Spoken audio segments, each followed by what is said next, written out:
장애인 문화복지신문 제260호 제12면 기사입니다. 용인 포고급 벨 대신 등이 반짝난 청가구 초인등 설치. 처인구 포고급 지역사회보장협의체 위원장 이미숙는 관내 청각장애인 10가구에 벨 대신 등이 반짝 초인등을 설치했다고 밝혔다. 초인등은 청각장애인 가정 방문 시 방문객이 벨을 누르면 불빛이 작동해 사람이 방문하였음을 알려주는 비상벨 역할을 할 수 있어 안전에 도움이 될 것으로 기대하고 있다. 본 사업은 협의체 공모사업으로 위원들이 설치 가구를 직접 방문하여 작동 방법을 안내하고 만족도를 조사하며 현장의 소리를 들었다. 이날 초인등을 설치한 청각장애인 어르신은 소리를 들을 수 없어 누가 방문해도 문을 열어주기 어렵고 불안했는데 불빛을 보고 쉽게 알 수 있으니 안심이 된다고 말했다. 협의체 관계자는 초인등의 불빛이 청각장애인 가정과 세상을 연결하는 빛과 같은 역할을 할 것으로 기대하며 작지만 공감이 되는 사업을 이어갈 것이라고 밝혔다. 포고급 관계자는 따뜻한 지역사회를 위한 협의체의 노력에 감사드리며 앞으로도 서로가 상생하는 사업 추진을 기대한다라고 말했다. 사랑의 집수리 주거환경 개선 업무 협약식. 한국자유총연맹 의왕시지회 회장 최승규는 20일 롯데건설 주 아우름 봉사단 현장 소장 이강혁과 사랑의 집수리 주거환경 개선 업무 협약식을 가졌다. 이번 업무 협약은 사회단체와 민간기업 간의 상호협약을 통하여 의왕시 관내 주거환경 개선이 필요한 저소득 취약계층에게 무상으로 맞춤형 집수리를 제공하기 위해 이루어졌다. 그동안 한국자유총연맹 의왕시지회와 롯데건설 아우름 봉사단은 지역사회 취약계층 3가구의 집수리 봉사활동을 진행하며 벽지와 장판 교체, 지붕보수 등 주거환경 개선 사업에 앞장서왔다. 이날 협약식을 찾은 김상돈 의왕시장은 민간 부문에서 솔선하여 시민들의 주거복지 향상을 위해 뜻깊은 협약을 하신 것에 감사드리며 앞으로도 지역사회 공동체 문화의 활성화와 나눔 문화 확산을 위한 많은 활동을 부탁드린다고 말했다. 경기지장협 경기신용보증재단 경기도 장애인 자립 및 복지 증진 협약 체결.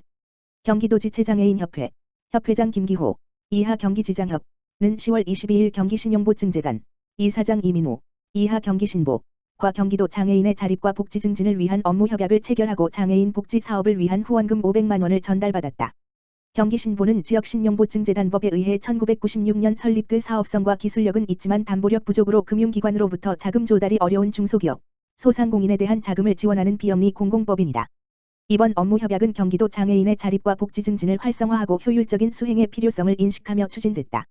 이날 업무 협약에 따라 경기도 장애인의 자립과 복지 증진을 위한 정보 공유, 경기도 장애인을 위한 다양한 사회공헌 프로그램 실시, 장애인 사회 참여 활성화 위한 협력 강구 및 실행 등 공동 협력 체계를 구축해 상호 발전을 도모해 나가기로 했다. 한편 경기신보는 경기도 장애인의 복지 사업을 위해 성금 500만 원을 기탁했다. 경기지장협 김기호 협회장은 코로나19로 장애인을 위한 행사를 갖지 못해 아쉬움이 많았다며 그런 만큼 이 자리가 활력소가 되어 정말 감사하고 이번을 계기로 앞으로 양 기관이 서로 끊임없이 협조하고 소통하는 자리를 만들어가자고 전했다. 백군기 용인시장 노인정신병원 등 고위험시설 선제적 코로나19 진단검사. 백군기 용인시장은 20일 시청 브리핑룸에서 온라인 시민과의 대화를 통해 노인정신병원과 노인주간보호시설 등 고위험시설의 집단감염 고리를 차단하기 위해 모든 시설 이용자와 종사자를 대상으로 코로나19 진단검사를 할 것이라고 밝혔다. 이는 최근 일부 지자체에서 병원을 중심으로 발생한 집단감염 가능성을 사전에 차단하고 감염에 취약한 어르신 등 이용자의 안전을 지키기 위한 선제적 조치다. 백 시장은 특히 이들 시설이 환기가 어려운 데다 거동이 불편한 어르신 등이 한 공간에 함께 생활하고 있어 집단감염의 우려가 큰 만큼 전수검사가 시급한 상황이라고 강조했다. 대상은 관내 노인정신병원과 정신건강증진시설, 노인의료시설, 의료복지시설 등 217곳의 종사자와 이용자 8,690명이다. 이와 관련 시는 19일부터 11월 6일까지 각 구별 보건소에 대응팀을 꾸려 시설마다 진단검사 지원 인력을 투입하고 자체적으로 검사가 가능한 요양병원 등 의료기관엔 지원 물품을 배부한다. 검사를 한 뒤엔 보건소별 시행 결과를 도에 제출하게 된다. 다만 검사를 통해 코로나19 확진 환자가 발생하면 즉시 도와 질병관리본부에 환자 발생 보고를 하고 역학조사 및 시설 방역 등 대응에 나서게 된다. 또 백 시장은 코로나19 위기로부터 소중한 일상을 지키기 위해 현재 거리두기 단계에서도 위험도가 높은 시설에 대해 강화된 방역 조치를 이어간다고 밝혔다. 시는 감염 경로 파악에 취약한 방문 판매업소에 대한 방역을 강화하기 위해 구청과 합동 점검반을 편성해 199곳 방문 판매업소 가운데 26곳에 대한 지도 점검을 했다. 다중이용시설에 대해서도 관내 물류창고 109곳 가운데 종업원 50인 이상인 20곳과 사설 경매장 3곳에 대해 사업장 방역 여부 등 방역 수칙 준수 여부를 지도 점검하고 있다. 가을을 맞아 관광객이 몰리는 에버랜드와 한국민속촌 등 관내 주요 관광지 4곳에 대한 표본 점검을 해 출입구와 주요 동선 밀집도 대비 방역 관리를 점검한 바 있다. 또 관내 노래방 319곳 가운데 16곳, PC방 216곳 가운데 23곳을 불시 점검해 한 칸 의워 안기와 사용 전후 소독 환기 여부 등 방역 수칙 이행 여부를 점검했다. 이들 PC방과 노래방은 거리두기 단계가 완화되면서 집합 제한 조치가 해제됐지만 밀폐된 공간인 점을 감안해 강화된 방역을 이어갈 필요가 크다는 판단에서다. 이어 백 시장은 본격적인 단풍철이 시작되면서 외출을 하지 못해 답답함을 느끼는 분들이 많으신 것으로 안다며 조금이나마 위로를 해드리기 위해 아파트 발코니에서 비대면으로 오케스트라 연주를 즐길 수 있는 발코니 음악회 시즌을 오는 24, 25일 개최한다고 말했다. 발코니 음악회 시즌은 지난 18일엔 수지구 동천동 동천파크 자이아파트를 시작으로 24일 처인구 역북동 두산위브 두 차 아파트, 25일 기흥구 구갈동 힐스테이트 기흥에서 열린다. 시는 지난 4월 3개구 4곳 아파트에서 진행된 한 차 공연이 시민들의 큰 호응을 얻어 6월에도 6곳 아파트에서 2차 공연을 성황리에 개최한 바 있다.